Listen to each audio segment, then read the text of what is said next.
지금 그러니까 소영기 의원님이 오시기로 했는데 조금 늦으시는 것 같습니다. 일단 시작하고 하겠습니다. 국난 극복과 민생 회복을 위한 을지로위원회 민생현장간담회인데요. 방과 후 학교 강사 승계 대책마를 위한 현장간담회입니다. 박수로 시작하도록 하겠습니다. 참석자 소개를 해드리겠습니다. 저는 을지로위원회 이원정 총괄팀장입니다. 참석자부터 소개시켜드리겠습니다. 먼저 노조에서 오신 분부터 소개하도록 하겠습니다. 공공운수노조 방과후 강사지부 이진욱 지부장님 모셨습니다. 임준영 서울지회장님 모셨습니다. 서신석 서울지회 사무국장님 모셨습니다. 김효선 조원님 모셨습니다. 희정 조원님 모셨습니다. 그리고 서비스연맹 방과후 강사노조 김경희 위원장님 모셨습니다. 손재강 부산지부장님 모셨습니다. 박지연 서울지부장님 모셨습니다. 김양현 경기지부장님 모셨습니다. 예. 강연희 조합원님 모셨습니다. 이수미 조합원님 모셨습니다. 반갑습니다. 당에서는 박홍원 을지로위원회 위원장님 모셨습니다. 네, 반갑습니다. 유원식 의원님 모셨습니다. 네. 그리고 이번에 비례 대표로 당선되신 이동주 당선자님 모셨습니다.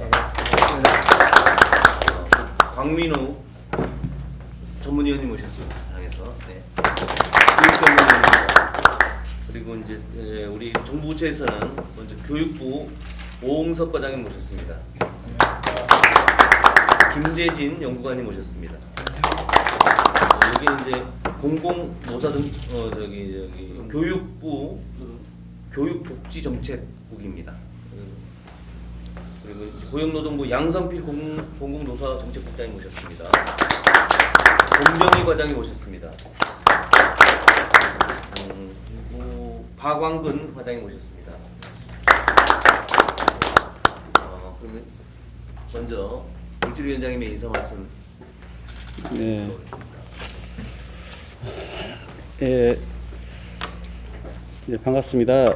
사실 이게 반갑습니다. 안녕하십니까 이렇게 인사하기가 사실은 좀 주저되는 요즘입니다. 그래서 선거는 끝났습니다만은 을지로위원회가 선거 저희가 초반에도 지난번에 한번 우리 우원식 전 원내대표님 모시고 이런 중소상인 자영업자 등의 비정규직 노동자 이런 문제 대책을 놓고 저희가 한번 좀 자리를 이제 가진 바가 있는데요. 선거 마치고 나서 21대 국회 구성하기 전에라도 저희가 당장 현장에서는 하루하루가 지금 어렵게 힘들게 활동하신 분들이기 때문에 정부가 여러 가지 다양한 대책을 내놓고는 있습니다만은 저희가 현장의 목소리를 좀 더 빠르게 좀 이렇게 경청하고 더 보완해야 될 부분들이 무엇인지를 좀 이렇게 찾는 시간을 가질 필요가 있겠다라고 해서 우선 오늘 첫 자리로 이렇게 좀 방과후 강사의 여러 가지 지금 코로나19로 인한 현장에서의 어려움을 좀 듣기 위한 이런 자리를 좀 마련했습니다.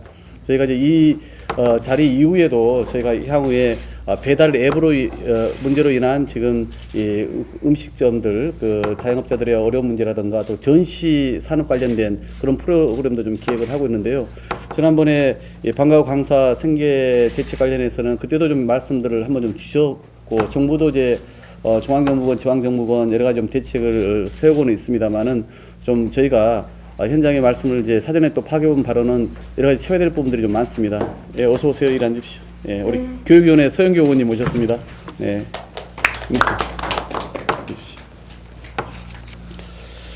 그래서 이제 코로나19가 벌써 이제 3개월 가량 접어들었고 이게 또 당장 그칠 게 아니라 더 장기화될 걸로 이렇게 다 예견되고 있는 상황에서 그 끝이 언제일지 그다음에 이로 인한 우리 피해가 얼마나 깊을지 그 누구도 쉽게 예측하지 못하는 그런 상황 아니겠습니까? 그래서 저희들로서도 가장 크게 직격탄을 받고 있는 데가 바로 학교이고 또 학교와 관련해서 우리 아이들에게 그런 교육 서비스를 제공하는 방과후 강사가 이미 지난 1월부터 지금까지 거의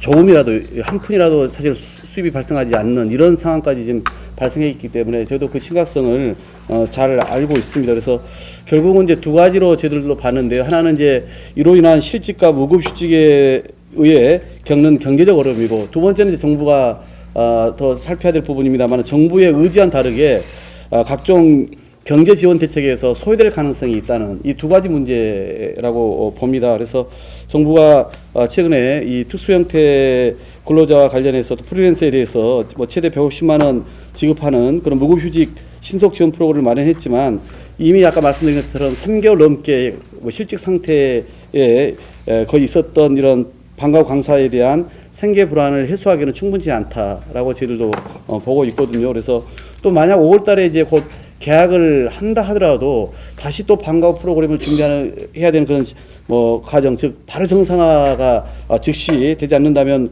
올해 상반기는 보통 3개월 하고 또 후반기 3개월 하시지 않습니까? 그러니까 올해 상반기는 무일푼으로 제가 아까 말씀드린 것처럼 이렇게 보내야 되는 이런 아주 열악한 상황이라는 것을 우리가 좀 잘 인지하고 거기에 걸맞는 대책을 세워야 될 것 같습니다. 그래서 이 간담회를 통해서 저희가 뭐 이 자리에서 당장 뭐 속 시원한 답변을 모두 다 드릴 수는 없을지라도 오늘 좀 주신 말씀을 하나도 빠짐없이 저희가 경청하고 향후 보다 꼼꼼하게 그 대책을 함께 좀 찾아보겠다는 말씀을 드리겠습니다. 그래서 지원 대책에 대해서 오늘 궁금한 거 있으면 정부의 우리 국과장님도 와 계시기 때문에 여쭤봐 주시고, 저희들도 좀 더 물어보겠습니다. 현장 얘기도 듣고. 그리고 향후에 또 저희가 3차 추경도 지금 예상하고 있지 않습니까? 그래서 그런 준비 과정에서 좀 더 보완책을 함께 만들어 나가도록 이렇게 하겠습니다. 제가 말씀드리는 사이에 우리 성북구에 청와대 그동안 비서관도 하시고 구청장도 하셨던 성북구의 우리 김영배 당선자도 함께 참석하셨습니다. 네. 하여튼 오늘 말씀 성성하게 주시고 저희 잘 경청하도록 하겠습니다. 다시 한번 참석해 주신 우리 노조 쪽 또 강사님들, 그리고 우리 정부의 국과장님들, 우리 연구관님, 그리고 우리 오늘 당선자 여러분들 모두 감사하다는 말씀 드립니다. 예, 고맙습니다. 예. 마지막에 서영교 의원님 모셨습니다. 인사했어? 그러면 의원님 말씀은 나중에 이제 좀 마무리하면서 중간중간에 듣기로 하고요. 현장 의견을 청취하는데 먼저 우리 했는데요. 처음에는 특기적성 또는 특별활동 CA 이런 이름으로 하다가 나중에 이제 방과학교라는 이름으로 됐고, 이 형태 제도는 조금씩 바뀌었지만 이게 학교에서 학생들이 교과 외 수업을 자기 특기에 맞게 적성에 맞게 한다는 그 원칙 자체는 그 역사 동안 변한 게 없거든요. 어쨌거나 학교에 학생들이 교육을 하는 것이고 학교 중심으로 하는 것이고 이렇게 중요한 수업들을 우리 강사들이 하고 있는데, 근데 이제 방과학교에 대한 어떤 아무런 근거가 지금 없습니다. 법적인 근거도 없고 다만 이제 가이드라인이나 어떤 지침 같은 것만으로 지금 운영이 되는 겁니다. 지금같이 이제 코로나19로 인해서 사교육식 모금 상태에서 지금 누구도 책임지지 않는 구조인데, 이제 우리 노조에서도 그동안 꾸준히 주장해왔던 게 방과학교의 공공성이거든요. 그리고 이제 초등등 교육법 같은데 방과학교라는 글자가 5글자만이라도 있었어도 그러면 뭐 교육부든 교육청이든 누구든 책임지는 뭔가 근거라도 있었을 텐데 그 5글자가 없다는 것 때문에 지금 우리가 이런 상황을 맞이하고 있습니다. 20대 국회에서도 방과학교 법안이 제출된 적이 2번인가 있었습니다. 제가 알기로 김한정 의원하고 김진표 의원이 제출한 적이 있었는데 별 논의도 안 되고 이제 회기 종료되면은 바로 없어지게 생겼거든요. 이게 이런 것들이 앞으로는 좀 논의가 좀 되고, 학교에서 일하는 교육자이고 방과학교도 당연히 공교육의 일부이고 학교 교육의 한 축을 이루고 있다는 걸 분명히 좀 다 같이 공감하고 좀 활발한 논의가 있어서 생계대책 지금 당장 마련하는 것도 중요하지만은 앞으로 또다시 이런 일이 발생했을 때 또다시 되풀이되지 않도록 어떤 근거가 있었으면 하는 바람입니다. 감사합니다. 다음 김경희 위원장이 말씀. 네, 서비스 은행 방과 강사 노조사위원장 김경희라고 합니다. 아까 26 지부장님께서 말씀하신 것처럼 특기 적성으로 시작하면은 지금 27년 정도 이렇게 방과후가 운영이 되고 있는데요. 저는 이거 하면서 굉장히 국가한테 제가 좀 섭섭하고 그런 부분이 뭐냐면은 이번 이 일로 인해 가지고 저희가 뭔가 생계 대책을 해달라 그러니까 니네들은 수익자 부담이니까 할 수 없다. 자꾸 그렇게 말씀하시는데요. 저희들은 27년 동안 그 어떤 교육적인 서비스를 제공하고 그 다음에 처음에 이 사교육 완화를 위해서 만든 이 방과후라고 하는 학교가 처음에 국가가 계획했던 것보다 훨씬 더 결과물이라든지 만족도가 지금 높고 그러함에도 불구하고 수익자 부담이라는 그 이유만으로 아무것도 해줄 수 없다라는 그 상황이 굉장히 저희들은 실망스럽고요. 저희가 27년 동안 방과후 강사들이 열심히 애쓰고 그 다음에 이렇게 교육적으로 저희가 많은 기여를 한 것만 해도 충분히 저희들은 이번 일에 대해서 국가가 저희들한테 뭔가를 해줘야 되는 게 너무 당연하다 생각하는데 이미 지금 언론에서 이 문제로 인해서 너무나 많이 지금 방과후 강사 관련해서 이렇게 생계에 대한 여러 가지 어려움이라든지 또 법적인 문제, 기타 등등에 대해서 언론화 많이 됐음에도 불구하고 비로소 지금 몇 달 지난 지금에서야 이렇게 이야기가 되는 것도 사실은 조금 많이 섭섭한 부분이 있습니다.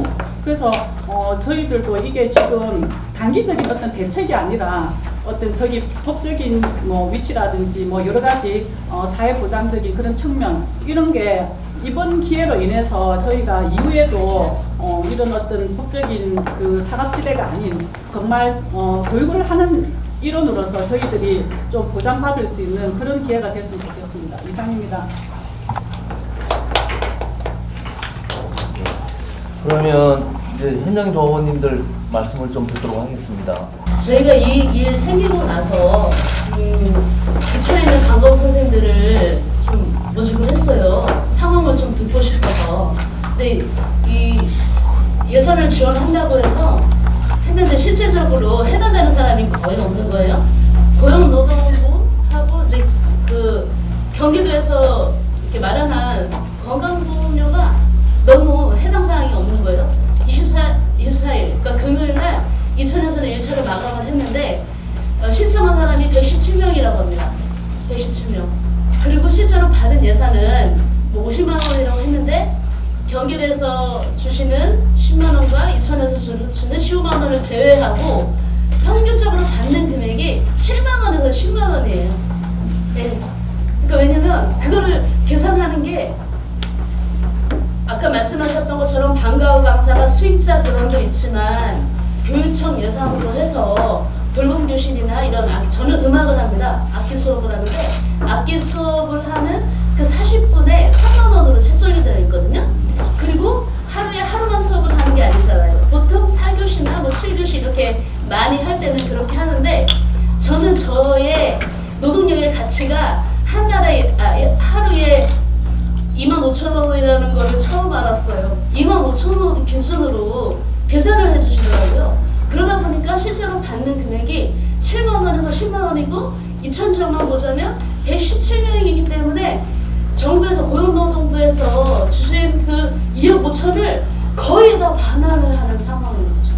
그래서 이걸 이천에 있는 국회의원님하고 시의원님, 도의원님 다 이야기를 드렸어요.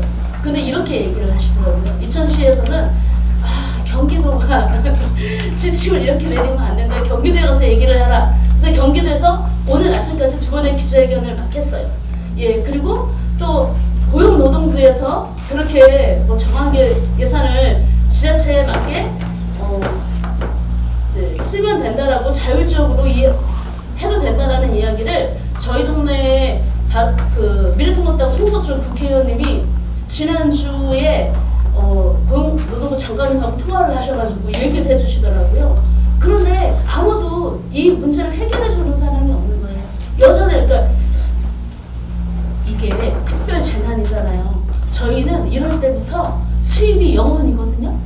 예, 저도 음악을 하면서 제가 이렇게 생계로부터 위협을 받을지는 몰랐어요.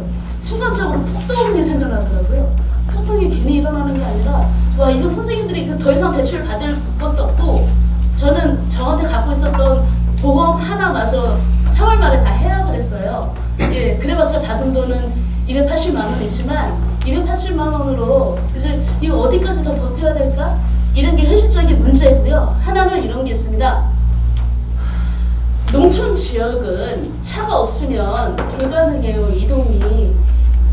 건강보험료가 많을 수밖에 없다라는 이야기를 드리는 건데 차도 있고 그리고 그리고 대출받고 이런 게 다 수익으로 잡히더라고요. 건강보험료가 올라가는 거예요. 저희 강사님 중에 한 분이 임대주택에다가 3천만 원에 월세를 20만 원 내요. 5천 원으로 해서 수익이 잡혀가지고 이혼하신 분이에요. 혼자 아이를 키우고 있는데도 그 해당이 되는 게 아니에요. 해당이 안 되더라고요. 그러니까 농촌 상황에 이런 특수성을 고려하지 않은 일반적인 기준으로 딱 하니까 저희 동네 2000이 117명밖에 안 되는 거고 하계대 분교가 여주 양평 더 작대요. 이 문제를 개선해 주시는 게 시급한 거라고 저는 생각을 하고 그래서 소득 7천만 원 기준으로 이걸 빨리 좀 누군가 정리를 해주셔야 이 하루하루가 위태로운 강사들의 문제를 좀 가슴을 좀 편안해하지 않을까 이런 거고요. 이번 사건으로 전 지축을 흔든다고 생각을 해요. 사실은 문화예술하는 사람들은 사회의 전반적인 문화를 많이 발전시키고 그 사회의 시대적 배경을 많이 예술작품으로 창작을 하는데 이 문제로 전부 다 이런 상황이 되니까 그동안에 우리가 어떤 처지였는가 프리랜서라는 게 전문가라고 자랑스러워할 것이 아니라 생계로부터는 아무도 우리를 보호해줄 사회적 안전망이 없더라고요. 그래서 이런 생각 해봤어요. 의료보험 있던 것처럼 의료보험은 내잖아요. 이런 것처럼 우리가 전국민 고용보험할 수 있는 이런 제도 장치는 없을까? 이런 고민을 했습니다.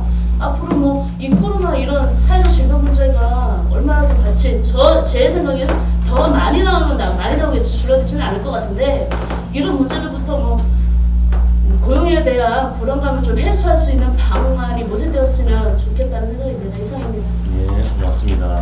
제가 좀 참고로 해서 말씀을 드리자면 지금 자료 드린 것 중에서 그 내용이 있는데요. 경기도는 31개의 시도가 있는 시와 군이 있는데 그 중에서 유일하게 성남시만 이번에 그 특고기금 기준을 개인소득 작년 기준으로 해서 7천만 원 이하면은 받을 수 있고 나머지 30개 시는요 아까 말씀드린 대로 4인 가족 건강보험료 16만 865원 1인 가족 11,340원이어야지 신청을 할 수 있습니다. 그래서 결론적으로 한 학교에 이거를 신청할 수 있는 강사는 한두 분밖에 없습니다.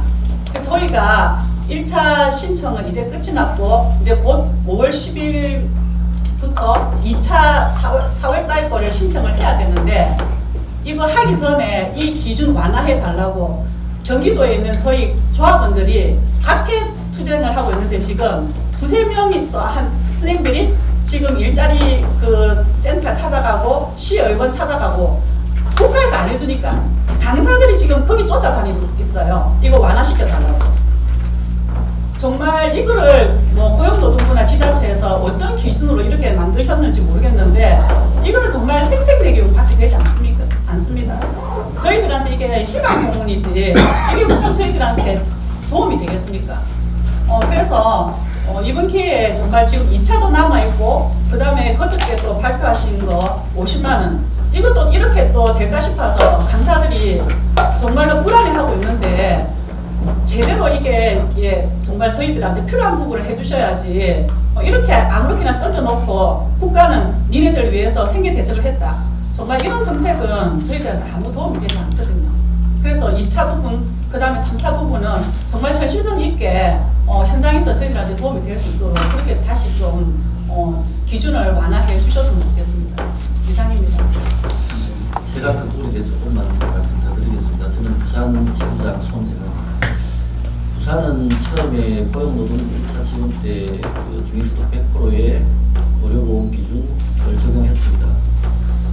그래서 20일까지 그 기한을 정하고 받았는데 말씀하신 대로 이제 해당 방과후 강사들은 의료보험 기준이 지역 의료보험 기준이고 그 지역 의료보험에는 아까 말한 대로 차도 들어가고 다 빚이 있던 없던 집이 들어가고 하기 때문에 다들 거기에 해당이 안 돼서 정작 진행하다 보니까 신청자가 별로 없는 거예요. 그래서 저희들이 중간에 지속적으로 찾아갔습니다. 그러다 보니까 이제 부산시에서 저희들이 경남이 먼저 우선적으로 했고 성남이 세종이 먼저 했기 때문에 그 자료를 들고 갔고 그래서 부산시가 20일 전에 수정안을 냈습니다. 그래서 29일까지 연장을 하고 이제 개인 소득 7천만 원 이하는 다 신청할 수 있다 이랬는데 근데 그리고 그게 부산시가 110억이라는 예산을 가지고 어떻게 하느냐의 순서가 달라졌을 뿐이거든요. 그들이 그 부산시 담당자분께서 처음에 저희한테 말했을 때는 신청을 받고 뭐 주면 그것도 미안치 않느냐. 그래서 깐깐하게 우리가 기준을 정했다. 이렇게 말씀하셨고, 그래서 정작 그렇게 해보니까 신청자가 없어서 기준을 완화시켰다. 이렇게 했거든요. 그래서 지금 다른 시도에서 기준을 빡빡하게 하는 건 어리석은 짓이거든요. 똑같은 예산을 두고 하는데 결국은 신청을 받아놓고 순서대로 자를 거거든요. 소득 기준에 따라가지고 소득 자료를 가지고. 그래서 조사모사처럼 이래나 저래나 똑같은 거예요. 그래서 그런 부분에 대해서 고용노동청에서 처음에 제시할 때 그런 걸 세부적으로 좀 생각하셔가지고 제시를 했는데 모든 시도에서 중간박으로 하니까 오히려 혼란을 줬고 저희들이 소모적인 그 시간을 뺏긴 겁니다. 실제로 지금 부산 사례를 봐서 그렇고. 그래서 국가의 재난지원금도 실제로는 그런 의견들이 양분대가 있지만은 어쨌든요 지금 2차, 3차 지원 때는 어쨌든 강사님들 그렇습니다. 내가 지원이라도 한번 해보자는 이야기. 어떤 순서에 따라서 내가 해당될지 안 될지는 몰라도 지원조차 못하게 한다는 거는 무나다는 거예요. 쉽게 말하면 우리는 수익이 제로인데. 그래서 그 각 지자체 그 공무원들께서 너무 딱 정해진 그 틀에 의해서 우리는 이렇게 합니다 하는 거는 참 어리석다 생각이 들고요. 근데 저는 그래서 합니다. 국가의 어떤 방향이 국민들을 위한 것이고, 오늘 저희들 여기 제가 여기 부산에서 올라온 거는 우리 국회의원 분들께서 나오시니까 저희들이 이번 사태를 겪고 있어 다 누구나 방과후 강사들은 자기 정체성에 대해서 고민을 좀 했습니다. 내가 몇 년을 했든 간에 학교에서 공교육의 일원으로 아이들과 사랑하면서 내 나를 또 열심히 해왔는데 이런 위기 상황 속에서 이 방과후 강사들이 단순 생계 문제가 아니라 방과후 강사들이 생계에 대해서 이야기할 때 바라보는 교육청과 그 다음에 같은 학교 일원에 있는 선생님들과 이런 분들의 어떤 시각들이 우리 방과후 강사들이 20몇 년이나 공교육 속에 있었음에도 불구하고 저희들을 말 그대로 이제 유령처럼 취급하는 거예요. 그래서 뭐 그런 것들은 저희들이 감수할 수 있습니다. 단지 저희들은 우리가 교육의 일원으로서 정말로 말씀하신 대로 방과후 20몇 년 동안 할 때에 그 여러 가지 목적을 가지고 했습니다만 결국은 학교 교육의 공교육성을 확대하고 아이들의 돌봄부터 시작해서 아이들의 특기적성 그리고 아이들 학습 이 모든 것 사교육의 절감 이 모든 공공의 목적을 위해서 저희들이 이 속에 20몇 년 동안 있는데 저희들이 법적으로 그 사회안전망이라는 법적인 이 유엔 재난위기에 받을 수 있는 게 아무것도 없다는 사실에 다들 절망했어요. 그래서 돌아보니까 결국은 법적인 이유. 그래서 국회의원님들이 정체성은 입법인데 저희들은 교육이고 저희들이 우리 자리에서 정체성을 확보하기 위해서는 국회의원님들이 입법을 해줘야 되겠다. 그래서 살펴보니까 아까 우리 위원장님께도 말씀하셨지만은 제가 언론에 잠시 봤는데요. 우리 지금 삼선 의원이신 통합당의 한정희 의원님께서 지난 그 2017년에 2월달에 그 대표 발의를 한 의안이더라고요. 그게 보니까 노조법 2조에 대한 개선사항인데 근로자의 범위를 규정한 겁니다. 제가 잠깐만 읽겠습니다. 계약 형식과 관계없이 다른 자의 업무를 위해 노무를 제공하고 대가를 받아서 생활하는 자로 노동자 혹은 근로자의 범위를 넓히면 저희 같은 방과후 강사가 고용보험에 들어갈 수 있는 거예요. 그런데 그 근로자의 범위나 노동자의 범위가 인정되지 않고 있는 이 상황에서 저희들은 고용보험에 적용도 못 받고 개인 사업자로서 개인 사업자 보호를 받을 수도 없고 하는 어디에도 속하지 못한 존재로 있는 겁니다. 그래서 제 생각에는 그 앞으로 이런 위기의 패러다임에서 정말로 미공책이 아니라 단순히 이렇게 지원해주고 뭐 하는 게 아니라 정말 저희들의 정체성을 인정해 주시고 공교육 속에서 5년도 아니고 2년도 아니고 20몇 년이나 있어 우리 이 방과후 강사가 그 스포츠 강사나 예술가 다 포함하면 상당히 많습니다. 그 강사직 방과후 강사가 12만 명이 넘었거든요. 그래서 이 많은 분들이 자기 자리에서 보람을 가지고 정체성을 가지고 있기 위해서는 법이라는 그 제도의 안전망이 없이는 가질 수가 없어요. 제가 보니까. 그래서 이참에 이미 발의한 안도 있고, 그래서 정말로 호심을 하셔가지고 이참에 정말 이 입법을 통해 가지고 방과후 강사들이 그 제도권 속에서 사기를 할 수 있게끔 법을 마련해 주시라고 제가 간곡히 말씀드리기 위해서 올라왔습니다. 네, 그래서 부탁드립니다. 네. 또 혹시 다른 네네 소개하시고요. 네. 네, 일단은 앞에서 말씀해주신 것처럼 당장의 생계 대책이 굉장히 시급하고요. 저희가 몇 주 전에 그 조희영 교육관님하고도 면담을 했었지만 직접적인 강사료 보존에 대해서 얘기를 하면 예산이 없다고요. 교육청은 서울시 그리고 특구 프리랜서 지원 대책도 사실 예산이 굉장히 배정된 게 적어가지고 그걸 지자체벌이다 맡겨버리니까 이제 지역마다 기준이 높고 천차만별이고 심지어 서울은 아예 없거든요. 서울시는 대상자를 선정을 안 했어요. 방법을 포함해서 아예 특구 자체를. 그래서 노조로 문의가 많이 와요. 언론에는 어쨌든 뭐 나온다고 했는데 서울시는 왜 안 나오냐. 지금 이런 상황이거든요. 지금 뭐 여러 가지로 해서 기업들한테 지원해주는 금액이 다 합치면 제가 235조 가까이 되는 걸로 알고 있거든요. 근데 지금 뭐 전국민 재난지원금 포함해서 노동자들 생계 대책으로는 왜 이렇게 더디고 안 나오는 건지 좀 의문이고요.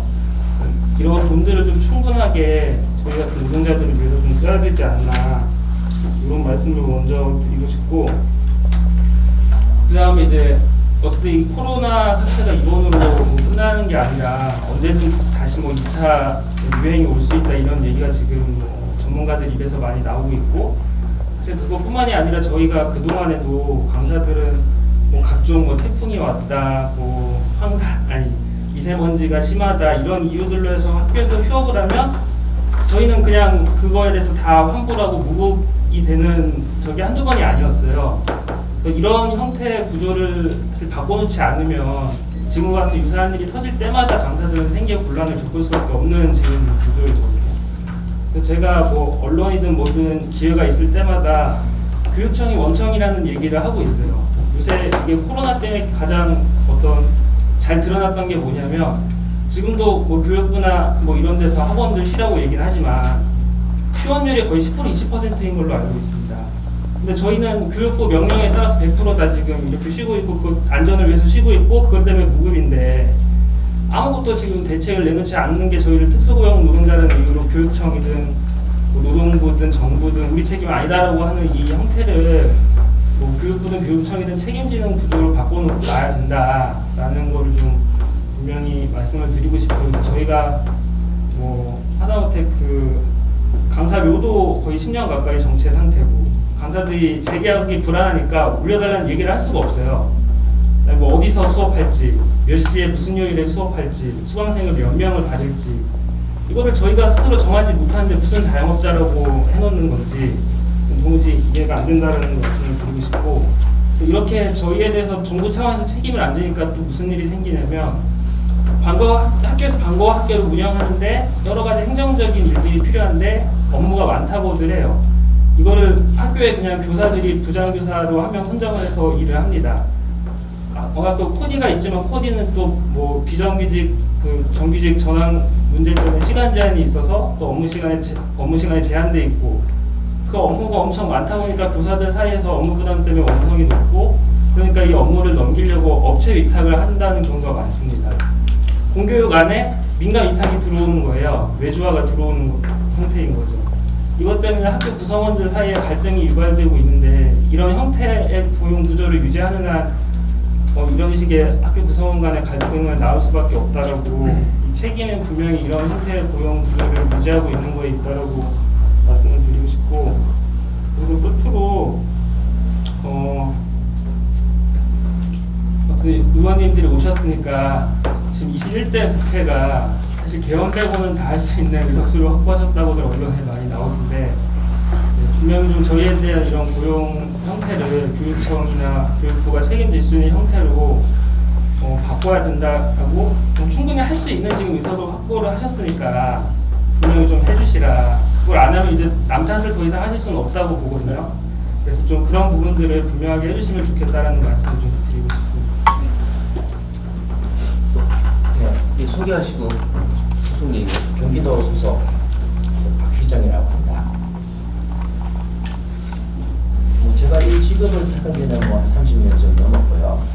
예술을 하다 보니까 지금 학교에서 요청해서 교육을 시작하게 10년 후반부터 일을 하는데 그동안에 좀 변화 과정은 굉장히 많았다 싶고 대표적인 거는 블랙리스트 문화예술계 블랙리스트 제도가 교육청에 통보 안 돼가지고 그 기간에 내가 수업을 할 수 있었던 참 천만다행인 것 같습니다. 그리고 이후에 저 블랙리스트 진단조사위원도 했거든요. 근데 한 번 이게 잘못된 거를 바로잡기는 굉장히 힘들더라는 말씀을 드리고 그 다음에 아까 말씀하신 그 외에 이런 방과후 교육을 하기 위해서 우리 제출한 서류들이 좀 있습니다. 근데 같은 교육청 산하에서도 똑같이 준비를 해야 되는 겁니다. 실제로 유료화되는 게 있거든요. 우리 이제 건강검진, 체형 건강검진 같은 경우는 제가 사비를 내고 해야 되는데 학교 중간에 다른 학교가 생기면 다시 또 내야 되거든요. 그래서 이전에 교육청 단위에 좀 같은 관내에서는 이걸 공동으로 처리하면 안 되냐 이런 문제 제기도 많이 했었고요.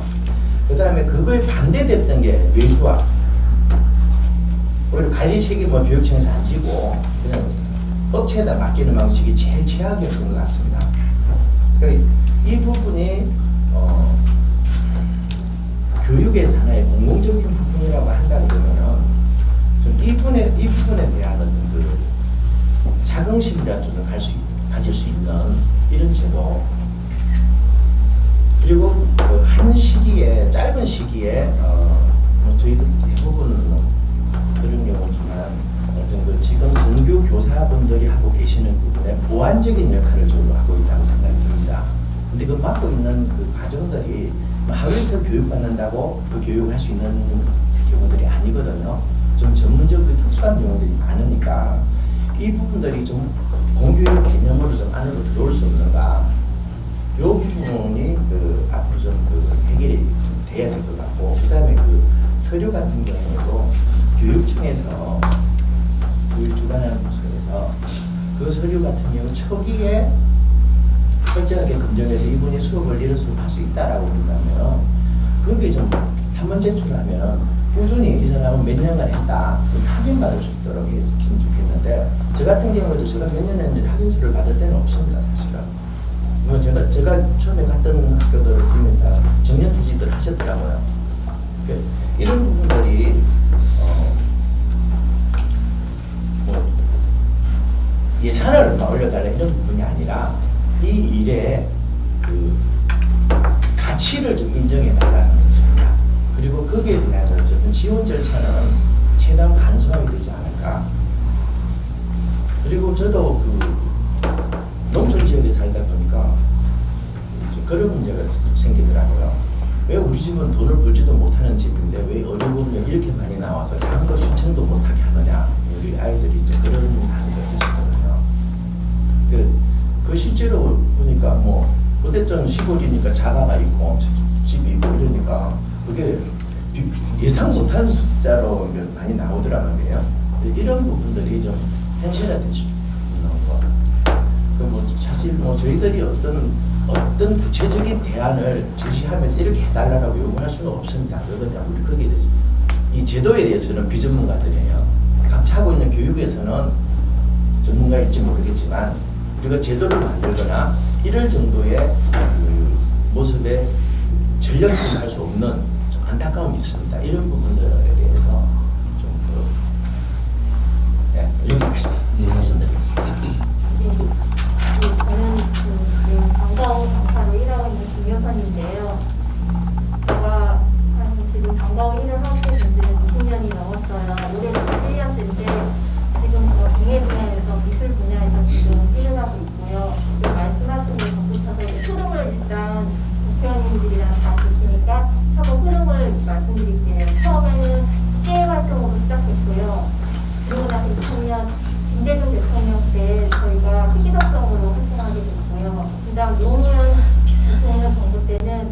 방과후로 활성화가 돼가지고요. 그때 사교육이 정말 사교육 없는 학교를 해가지고 지원이 전폭적으로 많았었어요. 그래가지고 어떤 일이 있었냐면 제가 나가고 있는 성산초등학교는 학생 수가 인원이 많아가지고 나라에서 7억이라는 돈을 주시면서 더 열심히 하라는 게 경력 차원에서 지원금이 나오고 해녀초등학교 같은 경우는 서울시에서 지원금이 3억이 나왔었어요. 그렇게 해가지고 서로 경쟁을 해가지고 정말 엄마들한테 방과후는 정말 자리가 확실하게 잡혀졌고 또 하나 방과후 선생님들한테는요 인센티브가 주어졌어요. 그때 당시에요. 그래서 그 노무현 정부 때 정말 방과후 활성화되면서요 어머님들한테 또 지원 사업도 많았기 때문에 무료로 듣는 학생들도 많았고요. 근데 이제 이게 어떻게 잘못됐냐면요 이명박 정부 때요 성산초등학교에 업체 비영리 재단이라고 해서 SK가 들어오게 됐어요. 그 이후로부터는 지금 업체가 계속 난립하게 됐고 그러고 난 다음에 박근혜 정부에 들어와서는 완전 업체가 지금 다른 서울시에는요 다 차지하고 있어요. 그리고 나서는 지금 저희 현재 돌봄 사업에 방과후가 거의 이제 지원 정책이 그러니까 돈이 아예 안 들어오고 나머지 다 돌봄으로 지금 가 있는 현실이에요. 그러다 보니까 올해 이런 코로나 사태도 저희한테는 지원금이 없는 거예요. 아무것도 줄 수가 없는 거예요. 교육청에서 해주고 싶은데요. 이렇게 돼 있는 현실이 지금 누구를 탓할 수는 없겠지만 저희가 지금 학교에서 비정규직이지만 개인 사업자로 내몰린 게 업체가 생기면서 이런 식으로 개인 사업자로 내몰리게 됐거든요. 저희가 개인 사업자인가요 정말? 저가 지금 학교에서 일을 하면서도요 학교 일반 선생님들랑 똑같이 지도안 쓰고 계획서 쓰고요. 그 다음에 학교에서 하라는 행사가 있으면 전시에 다 참여해야 되고요. 공개 수업도 다 해마다 해야 되고요. 그러면 저희는 공교육이거든요. 이게 어느 누가 보고요. 또 하나 학교 선생님들이 한 학기에 한 번씩만 만족도 조사를 하지만 저희들 같은 경우는 분기마다 다 해요. 만족도 조사를. 만족도 조사가 80% 미만이면 학교에서 재계약이 안 돼요. 분기마다 안 돼요. 지금 상황이 그렇게 저희가 답답하게 돼 있는 현실인데 거기다 코로나까지 겹쳐가지고 소득도 제로인데다가 정부에서 아무것도 지금 저희가 현실적으로 지원받는 것도 없는 현실이에요. 그리고 개인 사업자라고 해서 소상공인처럼 저희 보고 개인 사업자를 내라는 식으로 얘기를 들었어요. 제가 서울시에다가 문의를 했더니 낼 수는 있죠. 낼 수는 있지만 그 돈을 낼 경우에 제가 사업자가 되기 때문에 사업자에 대한 세금을 5월에 또 내야 되는 거예요. 오히려 역효과가 되는 거죠. 소득은 없는데 사업자라는 이름 하에 사업비를 내야 되니까요. 이거는 뭔가 지금 현실에 맞지 않는 거거든요. 저희는 개인 사업자가 아니에요. 공교육 속에 들어있는 하나의 일부 선생님들이지 저희는 개인 사업자로 내몰려가지고 이런 현실에 돼 있는 게 저희가 서울시에서도 얘는 지원을 못 받을 수밖에 없는 현실이 이렇게 내려졌기 때문에 이걸 국회에서 국회의원들이 오셨으니까 꼭 법안을 만들어주시고요. 업체하고 얘기하지 마시고 일반 지금 현직에 있는 저희 강사들하고 뭐가 어려운지 좀 같이 해결해 주시면 고맙겠고요. 또 하나 지금 코로나로 인해서 수업을 쉬지 말라고 아프면 쉬지 말라고 하지만 저 같은 경우도 교통사고를 작년에 났는데 아파도 나가야 돼요. 수업을 누가 좋다고 해줄 수가 없어요.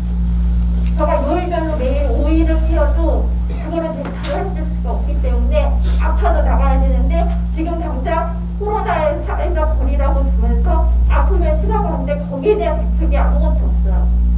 그럼 저희는 어떻게 해야 될까요 지금? 그리고 미세먼지도 마찬가지고요. 앞으로 이렇게 저희가 수업을 쉬어야 될 때는 뭔가 대책을 나라에서나 교육청에서나 국회의원들이 다 같이 저희를 도와주셔야지 안 그러면 저희는 아무것도 해결될 수 없기 때문에 제가 오늘 병원에 가야 되는데 그거를 지금 여기를 선택하게 됐어요.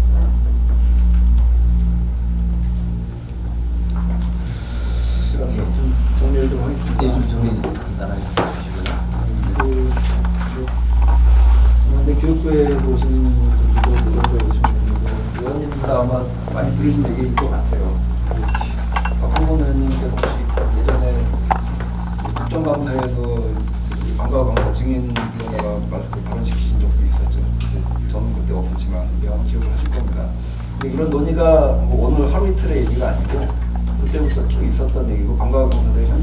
점이나 어려운 점이나 크게 있었던 얘기입니다. 새로운 얘기가 아니에요. 이제 다만 이게 이제 코로나19로 이제 장기 휴업이라는 이 상황에서 더 크게 드러난 것이고요.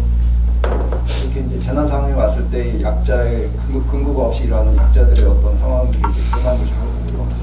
그러면서 우리가 계속 뭐 기자회견도 하고 언론 취재도 하고 드러나면서 이런 상황에서 제가 SNS나 또는 포털에서 참 말도 안 되는 댓글들을 많이 봤어요.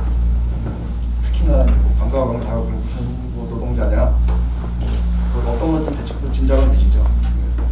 특히 그 중에서는 이제 교사로 보이는 댓글들도 이제 상당하고요. 교사들이 뭐 아니 우리는 이제 임용고시를 보고 들어왔는데 왜 비교를 하느냐 이런 것들도 많고, 그럼 아니 학교에서 사업자로 계약하고 들어와서 일하는 방과후 강사들까지 세금으로 보전해 줄 거면은 그럼 학교에서 녹즙 배달하는 아줌마도 세금으로 보전해 줘야 되느냐 뭐 이런 것도 제가 봤습니다. 참 어이없는 것들인데, 방과학교가 공교육이면 학교 운동장 빌려서 하는 조기 특부도 공교육이냐 뭐 이런 말도 있고요. 이런 게 사실 뭐 어이없이 그냥 넘길 수도 있는 거지만, 그냥 무시하고 넘길 수도 있는 거라고 보지만, 근데 어떻게 보면 또 굉장히 또 많이들 퍼져 있는 생각들 같기도 하고요.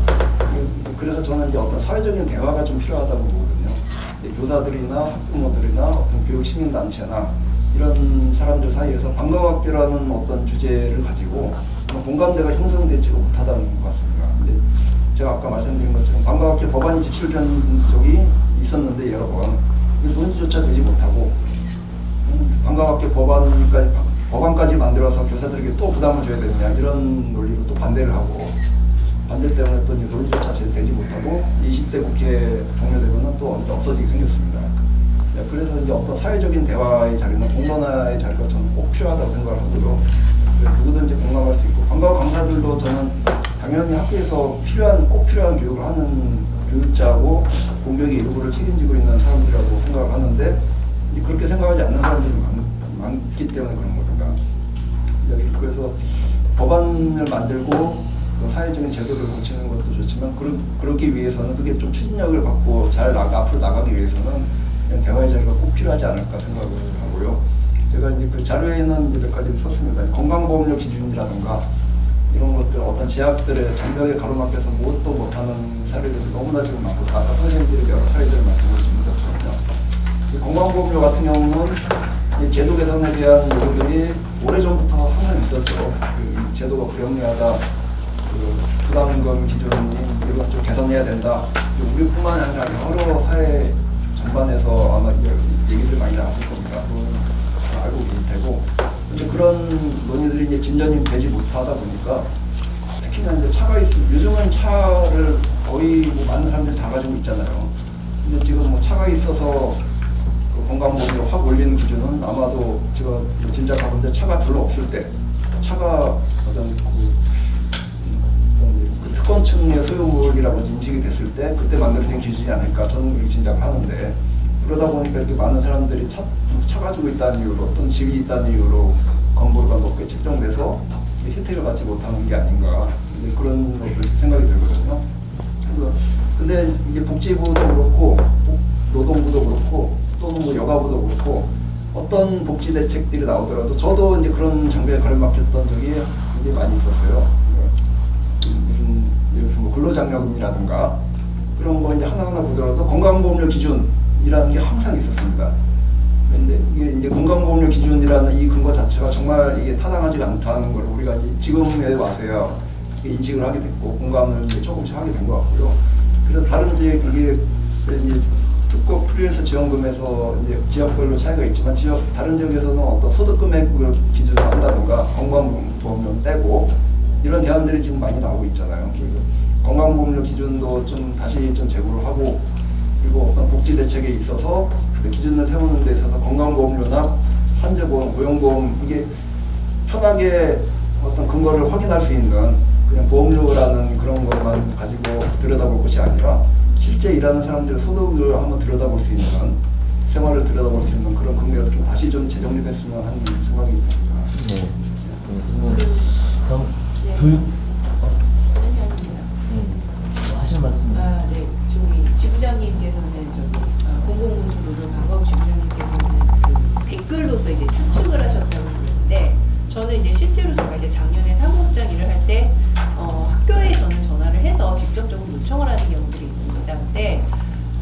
저는 그 추측이 아니라 실제로 방과후 부장들한테 그런 얘기를 들었어요. 방과후가 무슨 교육이냐.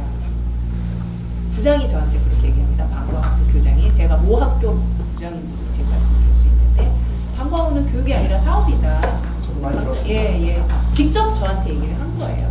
직접 저렇게 얘기하는데 여기 노동부와 교육부에서 직접 다 오셨기 때문에 제가 여쭙고 저는 이제 어떻게 생각하시는지 저희 의견이라 저는 듣고 싶은데 작년에 이제 제가 여러 가지를 준비하고 뭐 예를 들어 뭐 민간 위탁 업체에서 방과후 강사들 급여를 약 5억 원 정도 떼어먹은 일도 있었고 여러 가지를 좀 처리하면서 공부를 좀 많이 하게 됐는데 그 중에 이제 제일 많이 든 생각이 되게 열심이다라는 생각을 많이 했어요. 교육부에서 어떤 열심, 어디에 대한 열심이냐면 방과후 학교 자체를 공교육의 범주에서 내보내려고 하는 그런 노력들을 되게 많이 봤어요. 예를 들어 방과후 코디의 초단기 근로자성부터 시작해서 모든 것이 추가된 부분들이 있더라고요. 방과후 강사의 근로자성을 하나하나 좀 없애는 거. 예를 들어 서울시 같은 경우는 3개월마다 한 번씩 계약을 합니다. 저희는 3개월짜리 목숨이에요. 3개월짜리 목숨. 3개월 만에 잘리면 저희가 다른 학교를 갈 수가 없는 거를 이용을 하는 경우가 상당히 많아요. 학교에서는. 그래서 그런 거를 보면서 교육부가 방과후를 할 마음이 있나? 저는 좀 그게 되게 의문이 들었어요. 저도 10여 년 정도 하고 있고 많은 강사들이 자부심을 갖고 있는데 최근 2, 3년 들어서 방과후 강사들이 하는 말이 뭐냐면 7, 8년 전에 비하면 너무너무 어렵다. 방과후 강사 하는 것이.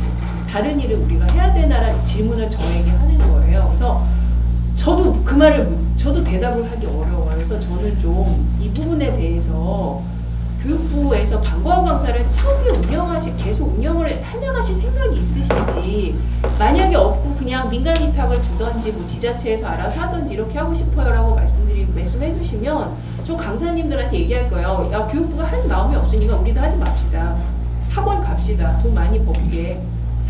우리가 사교육에서 일한다는 그런 죄책감을 느끼지 말고 공교육을 위해서 우리가 한다고 생각을 했지만 교육부는 의지가 없으니까 우리도 다른 일 합시다라고 얘기를 해주고 싶은 거예요. 그래서 좀 어떤 의견이신지 방과후를 과연 계속적으로 사교육 완화와 돌봄 교육을 위해서 방과를 한다고 계속 얘기를 하고 있는데 과연 의지가 있으신지 좀 이걸 좀 여쭙고 싶습니다. 정책이 있으시면 우리가 뭐 없앨 거예요 앞으로 뭐 이렇게 좀 얘기를 해주셨으면 좋겠습니다. 예, 저 네. 얘기 좀 듣기 전에 우리 저기 당선인께서 일이 있으셔가지고 가신다니까 한 말씀.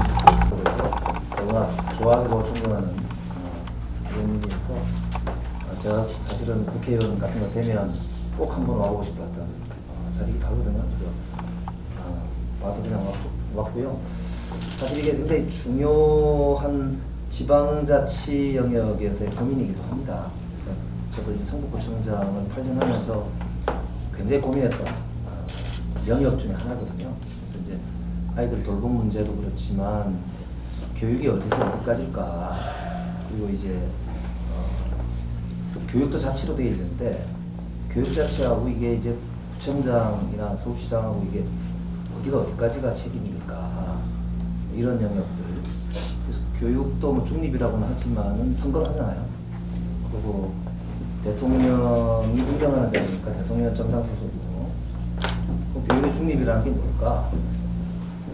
이런 고민, 뭐 이런 참 다양한 고민들 저도 나름대로는 이제 현장에서 이것도 해보려고 저것도 해보려고 했는데 비슷한 고민들이 좀 있는 것 같습니다. 그래서 저는 뭐 내용에 대해서 여기서 또 말씀드리기는 좀 좋을 것 같고, 우리 위원장님도 계시기 때문에 우원식 의원님이나 워낙 뭐 우리 당에 이걸 해보신 분들이 하고 선생님이 마찬가지로 계시고, 그냥 저는 같이 고민하는데 저도 열심히 좀 뒤따라 다니겠다는 말씀 드리고요. 우리 뭐 의원님들과 새로 당선된 분들 중에서도 같이 고민하고 있는 분들이 계시니까 이후에도 한번 이렇게 자리가 되면 힘을 보태야겠다는 말씀만 드리고 가겠습니다. 죄송합니다. 이준서. 제가 이 기회가 아니면 말할 기회가 없을 것 같아서 두 가지 정도만 말씀드리고 싶은데요. 하나는 방과후 강사들 중에서도 또 좀 소외되는 방과후 강사들이 있습니다. 방과후 강사를 크게 두 개로 나누면요. 수입자 부담으로 하는 학부모가 이제 교육비를 내는 그런 강사들이 있고요. 그 다음에 농어촌 같은 경우는 어쨌든 일하기가 조금 이렇게 힘든 상황이다 보니까 지원을 안 해서 학생 수도 적고 뭐 이렇게 교통도 불편하고 해서 그럴 경우에는 교육청 예산으로다가 그 시간당으로 받는 방과후 강사들이 있습니다. 또 그런 뿐만 아니라 특수학교, 장애인 학교에도 방과후 강사들이 있고요. 그 다음에 돌봄에도 방과후 강사들이 있습니다.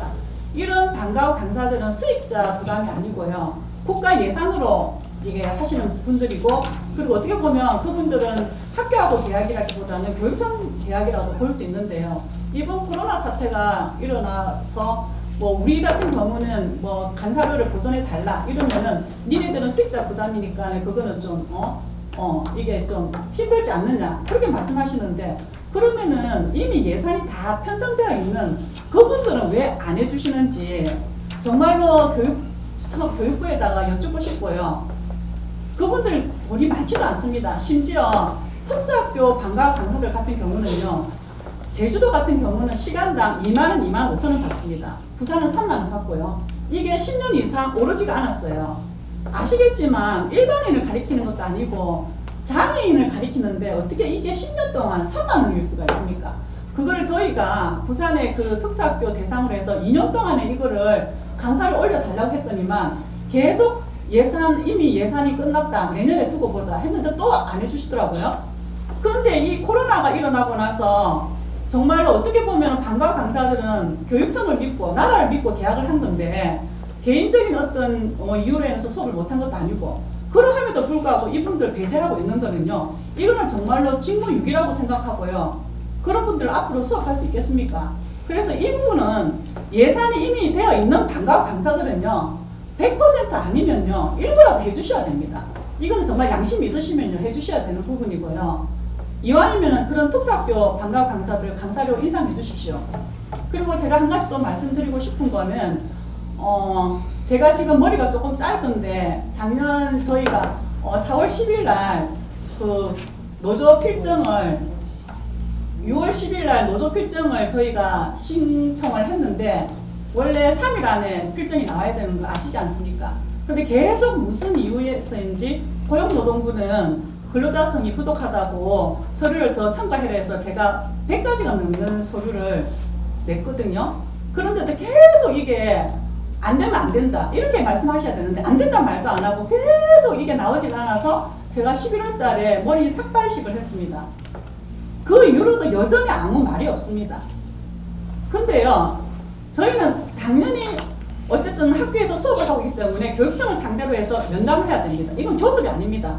그냥 면담입니다. 면담을 하자고 그러니까 어떤 교육청은 니네들 노조 필등도 없으면서 면담 못하겠다 뭐 이렇게 하시는 분도 있고요. 이거는 도저히 이게 지금 소통을 할 수가 없는 그런 상황입니다. 그래서 고용노동부 쪽에서 나오셨으니까 왜 저희 노조 필정이 나오지 않는지, 저희는 모든 것에부터 지금 사각지대예요. 오늘 계속 이야기 나오는 부분이 그건데 저희는 정말 유령과 같은 존재입니다. 그래서 이번 기회에 뭐 당장 생계에 대한 어떤 그런 대책, 이것도 너무나 저희들한테 절실하지만 저희들의 정체성을 어떻게 세울 것인지, 저희도 당연히 교육자로서 지금까지 열심히 일해왔고 앞으로도 기여할 것이고, 여러 가지 저희 정책적인 여러 가지 문제 부분에서 뭐 저출산이니 뭐 돌봄이니 여러 가지 문제가 발생되는데 다 방과하고 연관이 있지 않습니까? 정말로 교육을 생각하신다면 이번 기회에 그냥 뭐 일시적인 그런 대책이 아니고요. 저희 방과후 강사를 위해서 정말로 미래를 보시고 뭔가 법적인 장치라든지 이런 걸 해주셔야지 더 이상 저희들이 소외되었다는 그런 느낌이 안 들도록 정말 좀 애써주셨으면 감사하겠습니다. 그리고 고용노동부는 왜 필정을 안 주시는 건지 좀 대답을 해주시면 감사하겠습니다. 네, 이제 꾸준히 말씀을 들었는데요. 관련해서 하나만 덧붙이면은 예. 짧게 정말 짧게. 네, 이게 지금 방과후 강사들이 아까 이제 이제 수입자 부담도 있고 교육청 구청이나 이제 예산으로 하시는 것도 있다고 그랬는데, 방과후 강사들이 이제 같이 또 많이 하는 그런 수업들이 있어요. 학교에 1인 1학기, 문예체 수업, 동아리 수업, 창체 수업 등등등. 그러니까 학교에 이거는 심지어 정규 수업 시간에 배정돼서 하는 수업들도 있거든요.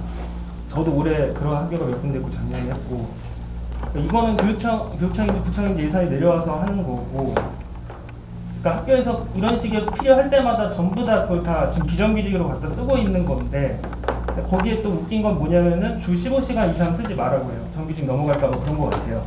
그것 때문에 걸려서 네, 그 뭐 경기도 안에서 뭐 자기가 수입이 필요한데 몇 시간 이상 수업을 할 수가 없고 네, 그런 선생님들 와 계시고 이런 거거든요.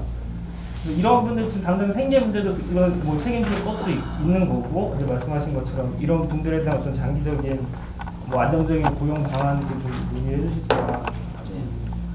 네, 그럼 부처 말씀을 교육부부터 좀 듣도록 하겠습니다. 이게 이제 오늘 오신 교육복지 정책부 방과후 돌봄 정책과장 또 연구관님도 오셨는데 부처 얘기를 듣고 가겠습니다. 일단 방과학교에 대한 그 제도라든가 그 정책에 대한 근본적인 개선, 이 부분에 대해서 근본적으로 다양한 고민을 하고 있습니다. 우리 현장에서 여러 가지 사례들을 많이 말씀하셨고 의견을 많이 주셨는데 저희가 봤을 때는 근본적으로 일단 방과학교에 대한 인식이 좀 높아져야 된다고 생각을 합니다. 그래서 법적인 어떤 근거, 저희가 이제 2016년도에 정부 발의로 이제 초중등교육법에 그 근거 조항을 좀 발의를 했습니다. 이 부분은 21대 국회에서도 저희가 계속 그 중점 보고하면서 추진을 계속 해 나갈 그런 계획이고요. 그리고 이제 사실 휴업이 장기화되고 등교 계약이 미뤄지면서 사실은 많은 어려움이 있을 거라고 저희도 그동안 이제 판단을 했었고 그 부분을 좀 개선하기 위해서 저희 분회에서도 좀 우리 부총리님이랑 좀 고민을 많이 했습니다. 그래서 하여튼 미흡하지만은 긴급 돌봄에 좀 참여하는 부분도 저희가 이제 같이 해서 원격학습 도움이라든가 긴급 돌봄 교실에서 프로그램 운영 등에서 이제 방과 강사를 좀 적극적으로 참여시키는 부분도 시도교육청이랑 좀 협의를 하면서 좀 풀어 나갔었는데요. 그 부분이 사실은 뭐 여전히 실질적인 그런 체감도가 있지는 않을 거라고 저희는 생각을 하고 이제 저도 이제 작년 7월달에 이제 방과과장으로 왔는데 전임자가 이제 보통 학교장 연수 같은 데서 이제 방과학교 프로그램이나 이런 그런 소개하면 학교장들이 여전히 방과학교 자체가 기본적으로 학교가 해야 될 그런 일이 아니라고 생각하는 좀 분들이 많다. 많이 혼나고 온다 그런 얘기를 저도 이제 들었습니다. 그래서 그 부분은 여전히 이제 학교장들은 정규 교육과정과 방과학교를 이제 이분법적으로 좀 생각하는 부분이 있는 것 같고요. 이 부분은 사실 뭐 강사님들도 말씀하셨지만 방과학교가 뭐 그동안 역사성을 갖고 그래도 계속 발전해 왔고 그렇게 학생들의 어떤 인성 창의성, 뭐 다양한 교육기회 제공에 의해서 많은 기여를 했다고 인정을 합니다. 그래서 그 부분에 대해서는 계속해서 저희도 좀 계속 발전시키고 현장에서 좀 인식을 높일 수 있도록 하는 고민을 하고 다만 이제 최근에 이제 지자체에서 이제 방과 활동이 많이 이제 이루어지고 있습니다. 특히 신교육 그 지구 같은 경우에는 마을 방과후라든가 이런 프로그램이 많이 이루어지고 있고 또 학교랑 연계를 해서 다양한 프로그램의 어떤 프로그램 다양성이라든가 질적 제도에 노력을 하고 있는데요. 이 부분은 저희가 학교가 할 일을 지자체에 떠미는 것이 아니라 학교와 지자체가 같이 협력해서 학생들에게 조금 더 좋은 양질의 그런 프로그램을 운영하자는 취지에서 또 지자체의 어떤 교육 투자 이런 부분을 조금 확대하고 활성화하자는 취지에서 같이 이제 협력하는 부분이고요. 이 부분은 조금 그런 차원에서 좀 이해를 좀 해주셨으면 좋겠다는 생각이 듭니다. 그래서 저희가 이제 포스트 코로나도 저희가 좀 대비를 해야 되거든요. 그래서 포스트 코로나의 핵심 대책이 돌봄과 방과후라고 저희도 생각을 하고 있습니다. 그래서 돌봄은 이번에 이제 저희가 긴급 돌봄을 운영하면서 여러 가지 또 돌봄에 대한 그 학부모의 수요라든가 또 여러 가지 이제 개선 방안을 이제 드러난 그런 여러 가지 개선 방안이 있기 때문에 이 부분은 계속해서 개선을 해 나갈 것이고요. 또 방과학교도 포스트 코로나에 어떤 식으로 우리가 좀 이거를 교육복지의 어떤 대책으로서 자리매김해 나갈 것인가에 대한 부분도 같이 고민을 해 나가도록 하겠습니다. 근본적 개선을 고려하겠다고 말씀하셨는데 이번 대표는 그 근본적인 부분은 뭐라고 말씀하실 수 있을까요? 근본적으로는 인식을 좀 개선시키는 부분이고요. 방과학교에 방과학교에 대한 학교 현장에서 방과학교가 중요한 그런 아이들한테 그 중요한 교육 어떤 그 활동으로서 여러 가지 다양한 계획을 해줄 수 있다는 부분이 하나 있고요. 그다음에 제도에 대한 좀 안정적 운영 측면에서는 아까 말씀하셨지만 여러 가지 행정 절차에 대한 어떤 간소화라든가 이런 부분도 좀 같이 좀 접근을 해서 부담을 좀 완화시킬 부분이 있을 것 같습니다. 법적인 장치가 최고 필요할 것 같은데요. 네, 법적인 장치가 좀 구성되어 진행하시죠. 네. 일단 드는 시간이니까 좀 듣고요. 네. 이렇게 말을 중간에 끊지 마시고 일단 얘기 좀 다 듣고 또 필요하면 질문하는 형식으로 해야 얘기가 진행될 것 같은데요. 다음은 고용노동부 쪽 얘기 좀 들어볼게요. 예, 고용노동부의 공공노사정책입니다. 제가 공공부 노사관계 총괄하고 있고를 나온 얘기를 전적으로 다 제가 담당하고 있지는 않습니다만 제가 매주 월요일 저희 장관 주재로 코로나 대책회의 하면서 여러 가지 현장 얘기를 많이 듣고 있습니다. 그런데 막상 오늘 여기 와보니 많이 얘기 듣는다 하더라도 역시 직접 이렇게 일하시는 분들의 얘기를 들으니까 저희들이 조금 더 좀 체감도 있는 정책을 만들어서 집행을 좀 더 세밀하게 잘 하겠다는 일단 생각을 하게 되었습니다. 오늘 뭐 저희가 즉답을 드리기보다는 세 가지 크게 뭐 지역 고용 특별 지원 사업의 어떤 이 다단체별로 편차 문제, 그리고 그게 고용보험에 가입 못해서 여러 가지 제도적 혜택을 받지 못하는 문제, 그리고 또 노동자 설립 신고증이 교부 안 되는 문제, 특히 세 가지 정도 크게 지적해 주신 것 같습니다. 세 가지 모두 저희들 고민하는 문제이고요. 지역 고용 특별 지원 사업의 경우 그러한 문제점이 있다는 걸 저희들이 잘 인식하고 있으면서 이번에 엊그저께 발표된 특별 고용 안정 사업에는 저희들이 한 1조 5천 재원을 가지고 한 93만 명 이상 분들에게 혜택을 주기 위해서 하는데 그런 문제점을 조금 더 세심하게 살펴서 조금 좀 전달 잘 되도록 그렇게 고민을 하겠습니다. 그리고 이번 같은 경우에는 저희 전국적인 기준을 일률적으로 자체적으로 만들다 보니까 좀 편차가 있다는 걸 감안해서 저희 고용보험에서 일률적인 기준을 가지고 좀 하도록 노력하겠고요. 고용보험이 가입 문제는 사실 저희들 국정 과제이기도 하고 늘 지난 국회 때부터 얘기됐던 건데 저희들 정부 방침은 고용보험 상한제 없애는 방향은 정말로 이제 일관되게 갖고 있는데 아직까지 국회 문턱 넘지 못해서 그런데 저희 하여튼 저희 의원들하고 협조해서 저희 잘 해서 최대한 빠른 시일 내에 고용보험 사각지대가 좀 없어지도록 그렇게 노력을 고용부에서 하도록 하겠습니다.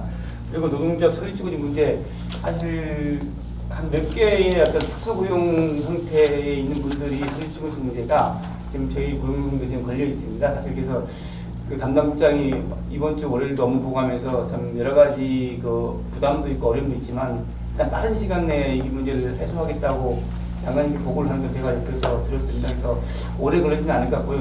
시간을 확답하지 못하는 부분은 제가 정말 죄송하게 생각합니다. 그래서 하여튼 오늘 제기된 문제들에 대해서 저희들 정말 깊이 저희들은 잘 받아들여서 조금이라도 이런 어려움이 없도록 하는데 같이 좀 보류를 맞추도록 하겠습니다. 혹시 물어보실 거 있으면 네. 한두 개만 딱 하시고 이제 시간이 많이 돼 있습니다. 네, 지금 정책 근본적 개선을 고려하겠다라고 말씀하시고 그 안에 현장 인식을 개선하겠다, 제도를 안정적으로 우려해서 예를 들어 서류 간소화 이런 말씀이신 것 같은데 여기에 뭐 하나가 빠져 있냐면 방과후에서 가장 중요한 핵심은 현장의 인식이나 어떤 서류의 문제가 아니라 저는 제일 이렇게 생각하는데 강사의 신분적 문제라고 보는 거예요.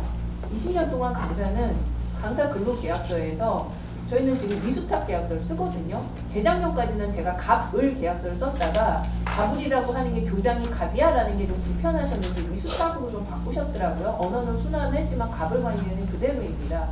민간위탁이 끼면 저희는 갑을 병이 되는 거죠, 그죠?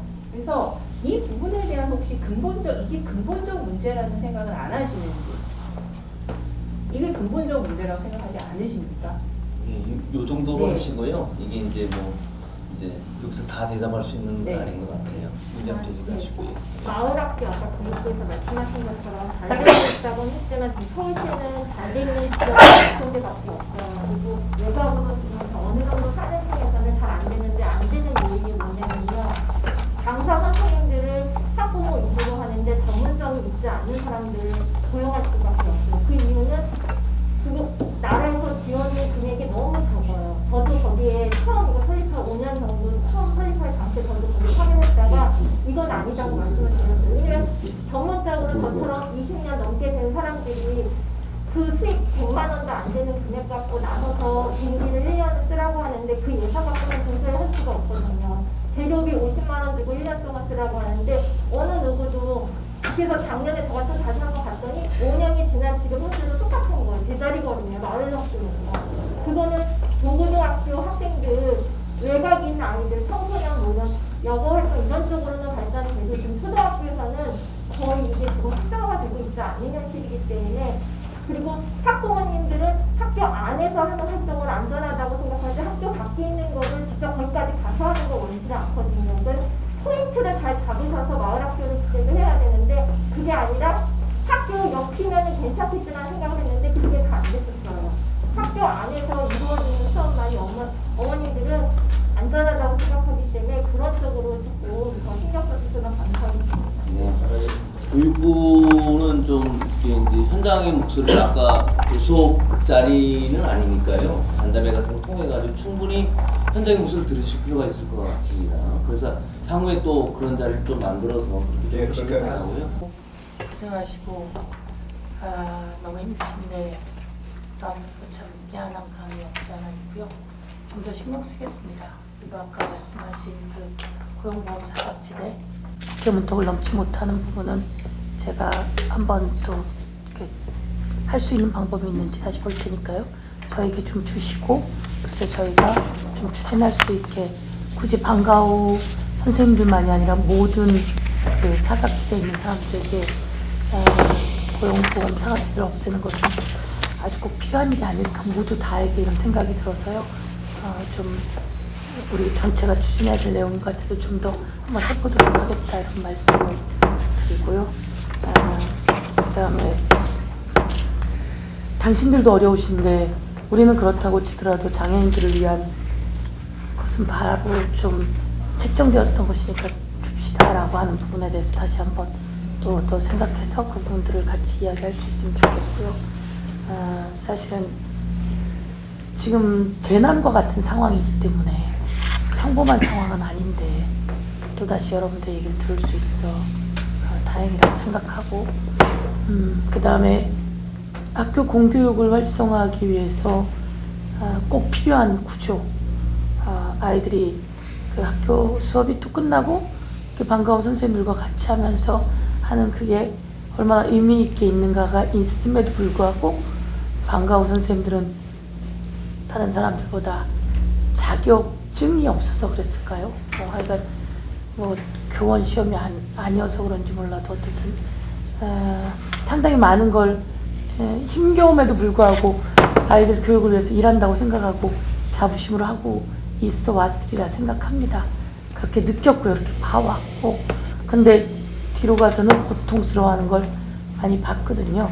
그래서 한 번 더 할 수 있는 게 있으면 챙기도록 하겠습니다. 그리고 차도 있고 그러면 괜찮은 거 아니야 라고 했을 때 시골은 차가 있지 않으면 할 수 없는 구조를 또다시 한번 조금 알게 되네요. 그래서 요즘 서울에도 차가 없는 사람이 없지만 그렇게 넓은 곳에서 차가 없이는 방과후 학습을 할 수가 없는 상황인데 이것도 더 빨리 많이 알 수 있으면 좋겠지만 또 오늘 자꾸 자기들의 이야기를 해야 다른 사람들도 아는 것 같습니다. 그런데 이 과정 속에 좀 더 열린 마음으로 사실 저도 우리 을지로위원회가 너무 일을 귀하게 하기 때문에 가자 그러면 또 오고 이렇게 하는데 오늘 쉬운 이야기는 아닌 것 같습니다. 현장에서 또 여러 번 얘기 주고받으셨을 이야기일 텐데 그래도 오늘 을지로위원장께서 열고 같이 자리를 만든 게 참 잘했다 생각이 들고요. 저희도 한 번 더 부딪히는 것보다 이야기하고 소통할 수 있게 이렇게 가는 과정 속에서 챙길 수 있는 게 뭐가 있는지 한번 더 볼 테니 또 말씀 주시면 좋겠습니다. 교육에서 마무리할 게 있으면 그렇게 하도록 하겠습니다.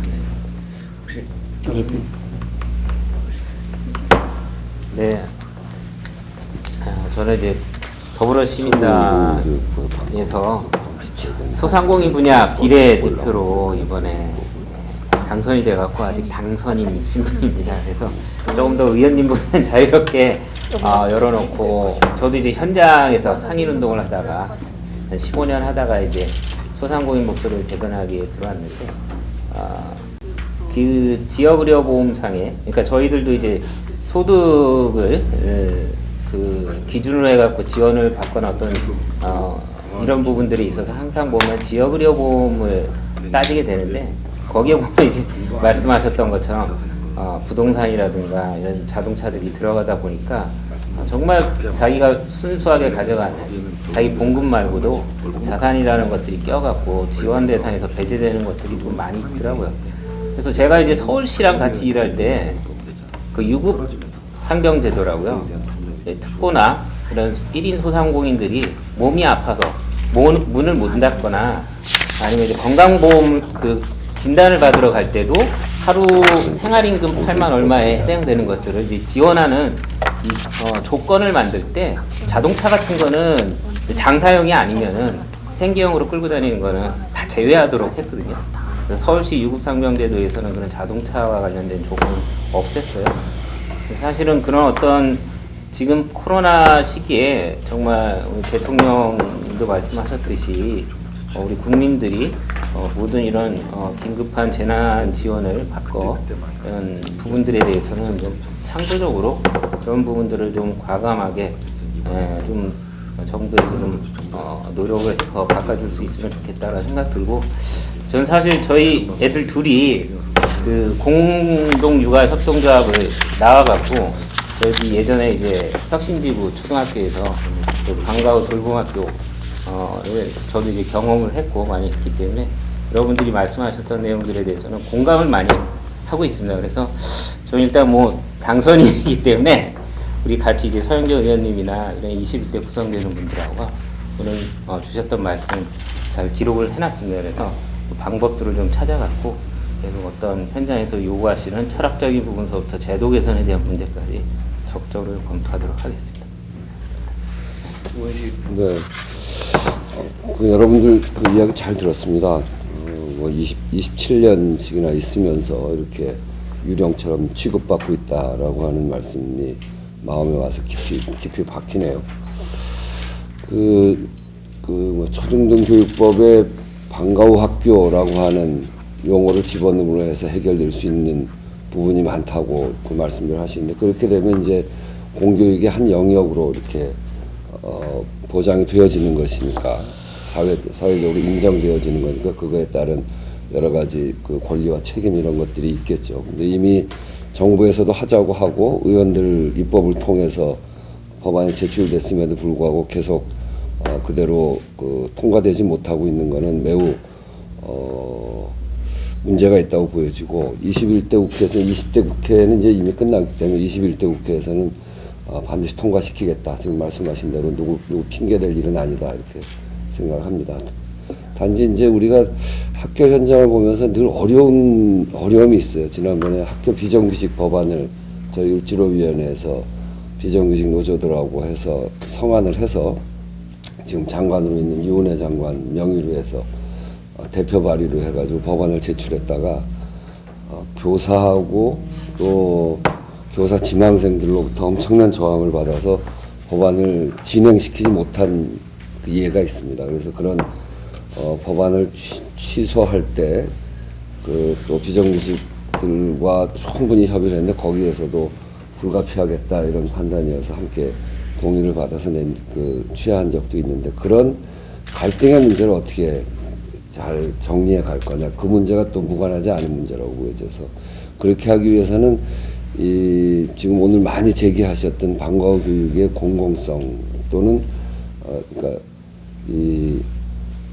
방과후 학교를 초등교육법 안에 넣음으로 해서 공공성은 확보한다고 하더라도 그 영역을 어디까지 할 거냐라고 하는 점에 대해서는 충분히 협의가 되어져야 된다고 보고, 그런 점에서 교육부가 좀 더 적극적으로 이 부분에 관해서는 논의해야 된다 이렇게 그 말씀드리고, 그런 자리를 저희 을지로위원회가 좀 더 적극적으로 논의의 장을 만들어가 볼 필요가 있겠다 하는 생각입니다.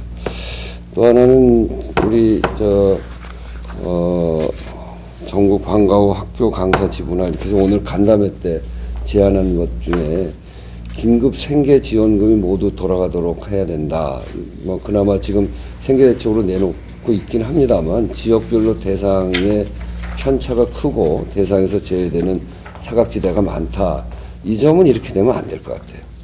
그리고 휴업과 계약 연기에 따른 강사료 손실분 지금 3개월 동안 전혀 아무것도 못 하고 있는데 우리가 이제 이 코로나 대책을 하면서 자영업이나 이런 쪽에 대해서는 집중적으로 논의하고 있는데 이 특고나 프리랜서 이런 부분에 대해서 상당히 논의해서 좀 그 뒤로 빠져 있는 부분들이 있거든요. 그래서 그런 점에서 3월 달에 계약을 했을 경우에 받았어야 될 손실분에 대해서는 정부가 좀 적극적으로 검토해야 되는 거 아닌가 하는 생각이에요.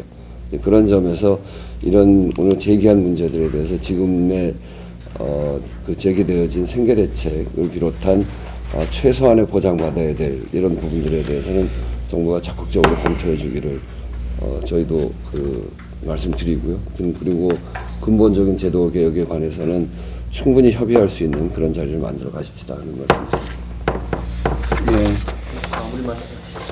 네. 우선 이제 지난 총선 직전에 더불어민주당의 이제 공남국도위원회의 민생대책본부장으로 우원식 의원이 맡고 계셨고 제가 이제 원래 마스크 대책 단장이었지만은 을지로위원장으로서 당시 이제 간담회를 참여해서 논의를 했을 때는 사실 여러 가지 그때는 뭐 공연예술에 참여한 분들, 뭐 이 외식업에 하신 분들 다양한 분들이 참여해서 그때 이제 오셨습니다만은 이제 이 의제를 집중적으로 다루지 못했습니다. 그러나 당시에도 이 방과 강사의 어려운 점을 오신 그때 차관 실국장들께 전달한 바가 있는데 집중적으로 좀 더 깊이 있게 심층적으로 얘기하지 못하는 좀 한계는 있었습니다. 그리고 그 이후에 정부의 좀 대책이 있었습니다만 오늘 현장에서 느끼고 또 문제시되고 있는 것처럼 여러 가지 기준이 다르고 이러다 보니까 실제 혜택이 이제 주어지지 않는 그래서 쉽게 얘기하면 그냥 온도가 전달되고 있지 않는 이런 현장의 모습이 다시 한번 확인되었고 그래서 저는 이 자리가 되게 의미가 있었다 싶습니다. 그래서 마침 고용노동부에서도 이런 특고나 프리랜서 관련된 이제 이 긴급 생계 지원 관련해서 지금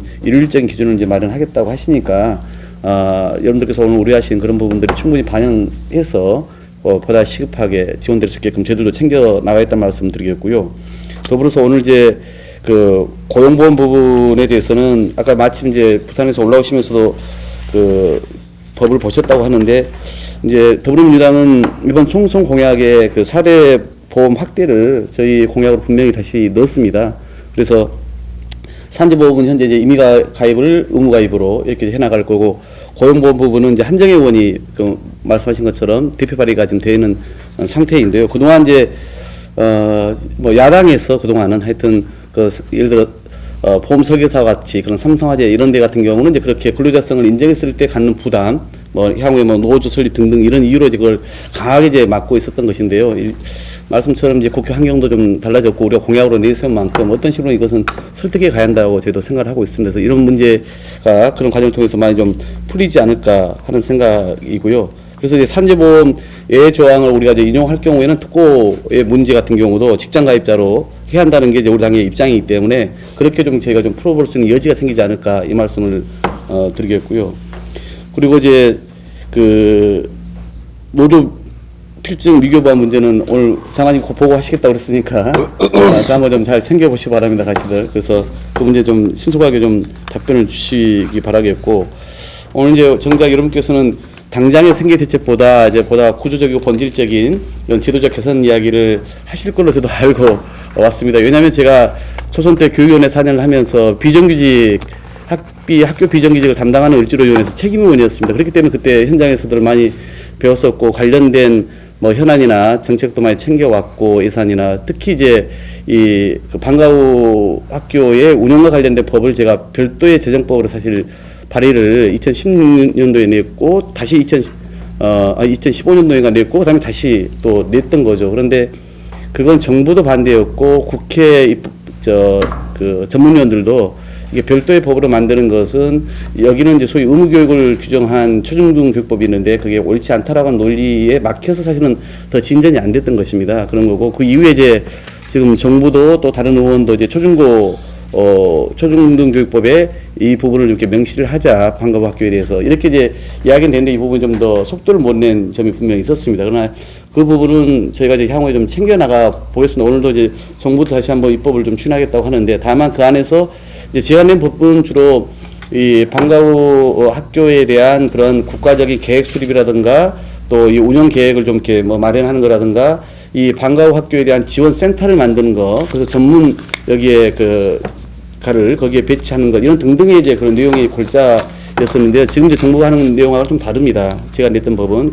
그래서 이제 지금은 이제 초중도 학교법에 이 그 방과 학교를 이제 명시하고 그래서 그러면 이제 방과 학교가 명시됐기 때문에 이것을 위한 지원을 그러면 뭐 하위 법령이라도 어떻게 이걸 이제 규정할지 거기에 이제 그러면 강사 문제나 뭐 예산 지원 문제나 이런 것을 어떻게 할 건지가 이제 달라지지 않겠습니까? 그건 이제 우선은 그 모법에 그 내용을 좀 넣으면 그 나머지 문제는 그 다음 단계에서 좀 더 좀 다양한 의견 수렴 통해서 좀 풀어갈 수 있지 않을까 하는 생각을 갖습니다. 아까 말씀하신 현장의 또 여러 가지 관계도 좀 살펴보면서 또 고민을 해야 될 것 같고요. 그래서 하여튼 그 부분은 향후 21대 국회에서도 좀 속도를 좀 낼 수 있게끔 저희들도 좀 잘 챙겨 나가겠다 이 말씀을 드리겠습니다. 그리고 특히 그 제안하신 사회적 대화의 필요성 저는 이제 사실 필요하다고 생각합니다. 그래서 한번 향후 이제 교육위원회에 우리 을지로위원들 중에 누가 또 다시 교육위원회 들어갈지 모르겠지만 21대 이 뭐 법대로 또 추진하면서 법을 이렇게 초중등교육법을 통해서 만들어 나가는 과정을 밟기 위해서라도 제가 보기에는 한번 국회에서 이 문제를 가지고도 한번 여야 의원들, 교육위원들이나 우리 을지위원들과 또 현장에서 계시는 분들, 교육 관계자들과 함께 그런 토론회 같은 것도 좀 필요하다면 열어서 그런 공론의 과정, 사회적 대화의 장을 좀 마련해 보면 어떨까 하는 생각도 가졌습니다. 네, 오늘 좀 그렇게 길지 않은 시간인데 여튼 많은 얘기들이 이제 나왔고요. 그다음에 이제 부처에서 이제 다 대답하지 못했던 부분도 있을 것 같습니다. 아까 말씀드렸지만 교육부는 좀 더 그 현장에 있는 모습을 들을 수 있는 자를 좀 만드는 길을 부탁드리고 그리고 이제 고용노동부는 여기 긴급생계비 제공 부분이라고 좀 더 이게 특수한 상황이기 때문에 좀 재빨리 이렇게 정책을 수립해서 이런 것이 잘 원활하게 될 수 있도록 이렇게 해주셨으면 좋겠습니다. 오늘 이렇게 갑자기 이렇게 이제 모임을 만들었는데도 불구하고 이렇게 두 노조에서 같이 오셔가지고 상당히 감사합니다. 박수로 마치도록 하겠습니다. 수고했습니다. 감사합니다. 네. 수고했습니다.